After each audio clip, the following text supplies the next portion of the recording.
आगे प्रवेश बोलिए जी। प्रवेश बोलिए जी। इसी गाने पर खुश होकर के देखते ही बज रहे हैं। बाटे हाथी स्वागत करके नमस्कार जी को।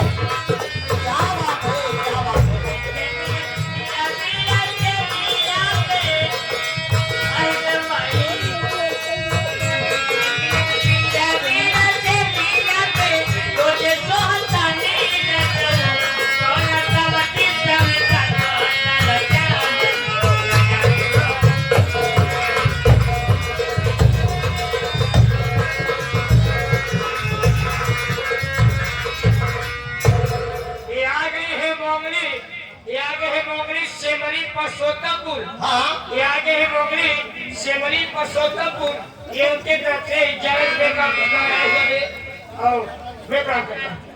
लेकिन मेरे सारा सामान जाते जाते सही भैया जा रही है। सही। हाँ देखिए भैया कह रहे हैं सारा को दिखा। हाँ